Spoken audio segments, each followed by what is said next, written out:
Hello guys, good morning sa inyo, and today po ay February 28. Today ang follow-up check-up ni Patantan sa hospital. So pang 5 days na din po ngayon ng opera ni Patantan. So hanggang ngayon, ganito yung gawain namin. So dito lang kami nahihiga sa baba, and kapag tatayo siya, binubuhat namin siya para hindi siya mapupuwersa. So ayan, dito nga kami sa baba na tutulog pag umaga lang guys. Tapos pag gabi, bubuhatin na naman siya ng papa niya, dun kami sa taas. Tapos pag umaga, ibababa siya ulit dito kasi mahirap mag-akit baba kasi andito sa baba yung CR namin. So ayan guys, binangon ko siya kasi iihi siya niyan. So ayun guys, after ng opera niya, nagbago din yung pag-ihi niya. So dati kasi malakas umito si Patantan eh. Ngayon sa maghapon, nakakaapat na ihi na lang siya. Pero nag-search naman ako sa Google guys, and sabi nga doon na normal daw na ma-change yung pag-ihi nila tsaka pagdumi kasi nga bagong opera sila. So si Patantan sa maghapon nakakaapat na ihi na lang, and ilang days din siya bago nakapoop. So 3 days. Sa pang-apat na araw nung inoperahan siya, ayun, nakapag-poop na siya guys. So kinabahan din ako doon kasi natatakot nga rin ako kung hindi siya magpo-poop. Diba delikado din naman kung matagal hindi mag-poop. And kung mag-poop naman nakakatakot kasi nga baka pumuka yung tahi nila pag umiri sila. Dito guys, nagtatayo na si Tantan kasi gusto niyang tumayo, and masakit na yata yung ulo niya kakahiga. So, ikaw din naman kapag nakahiga ka lagi, 'di ba? Masakit sa ulo. Tapos nanonood ka lang, yun lang yung libangan mo. So, okay naman 'yan. Ang pinagbawal lang ng doktor is magtatalon sila, mag-aakyat, and syempre magtatakbo. So, yun yung bawal. So, kung mapapansin nyo na nasa kamay ni Patantan, naalis din namin yan bago siya pumunta sa doktor. Kasi naman, ayaw niyang ipaalis kasi masakit daw. So, ito guys, nasa bus na kami, nakasakay na. So, ayun, medyo nahihirapan kaming ibiyahe si Patantan kasi nga natatakot kami maalog-alog, tsaka baka bumuka nga yung tahe. Pero, ayan guys, buti na lang maluwag yung bus kasi alauna pa yung appointment nung follow-up check-up ni Patantan.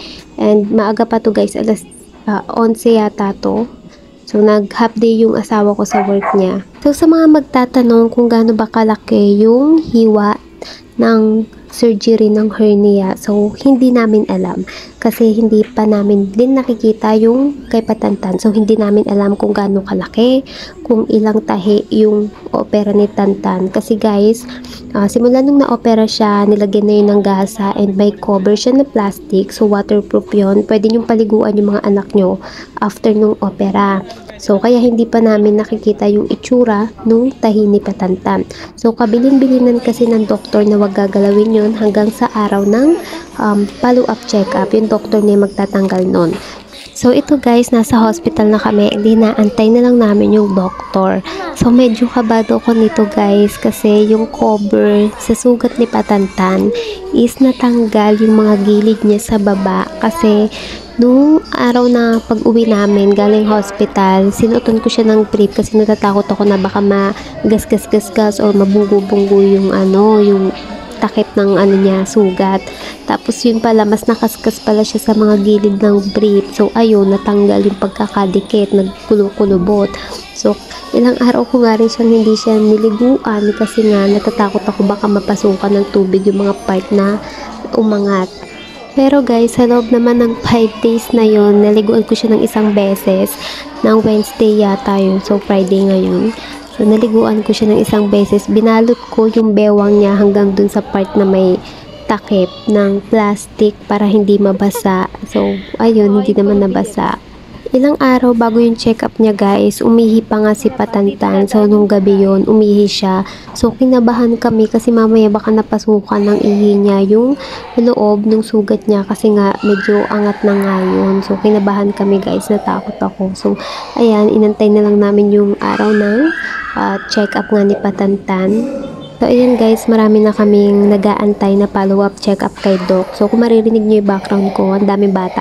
So, nagtatakbuhan sila guys. 1 week pa na silang na-operahan. Pag mga 1 year old talaga na bata, so baby pa, mahirap pang sawayin at awatin sa kakulitan talaga. So, nakakatakot baka bumuka yung sugat nila. Tapos, ayun guys, hindi na nga nakarating nito si Doc kasi may inooperahan daw. Kaya yung nurse na lang yung nagtanggal ng mga bandage ng mga nag-follow up check-up. So, ayun guys, sinanggal lang naman yung bandage and chinek yung sugat kung namamaga pa. So, yung iba, binigyan pa sila ng antibiotic na ipapahid para kasi mawala or mabilis matuyo yung sugat. So si Patantan hindi na siya binigyan ng antibiotic na pinapahid kasi medyo tuyo naman at saka hindi ganun kamaga yung kay Patantan. So yung bilin lang ng nurse sa amin is wag pa rin hayaang magtatakbo and mag-aakyat yung bata. And syempre, sa sugat naman, paliguan araw-araw yung bata and linisan yung sugat, lagyan ng betadine gamit yung bulak ng 2 times a day. So, umaga at saka gabi bago matulog. So, yun lang naman yung mga bilin ng nurse. And kung may mga katanungan pa kami or kung may mapansin na kakaiba dun sa sugat is mag-chat na lang kami sa kanila. So, yun lang guys. And ayan nga, pauwi na kami nito. So, hirap na hirap yung papa ni Patantan nito kasi ang bigat ni Patantan and mahirap nga buhatin si Patantan kasi nga yung sugat niya. Umaaray pa siya dyan guys.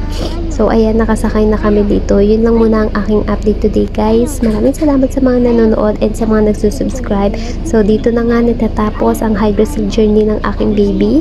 So, ayan, maraming salamat. And meron na rin mga mami sa akin na nag-chat and nagtatanong dun sa hospital na pinuntahan namin. And ayan, sana makatulong sa inyo yung sinishare ko dito sa vlog namin ni Patantan na ito.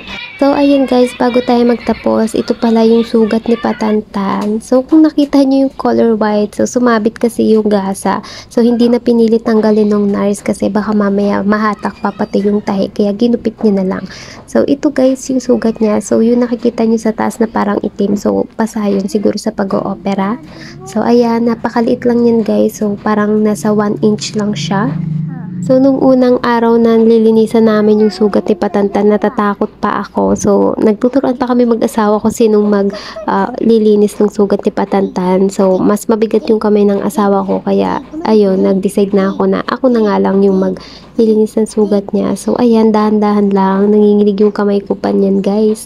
Ayan, guys. Habang tumatagal, nasanay na lang din ako. And, ayan nga, mapapansin mo na may itim-itim na. Natutuyo na siya unti-unti.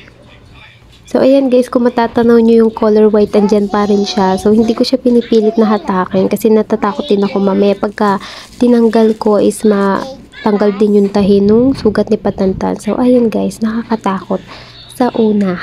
Oo nga pala guys, para sa mga mommies dyan na ooperahan yung anak nila sa hernia or hydrocele. So, sa una guys, hindi nyo mapapansin yung pagbabago sa balls nila kasi namamaga pa. So, ako din nung una, nagsisearch din ako bakit ganun yung itsura, parang walang nagbabago sa balls ni Patantan. So, yun kasi pala is dahil magapa nga yung balls niya kasi nga ginamitan yun ng syringe para sipsipin yung water sa loob.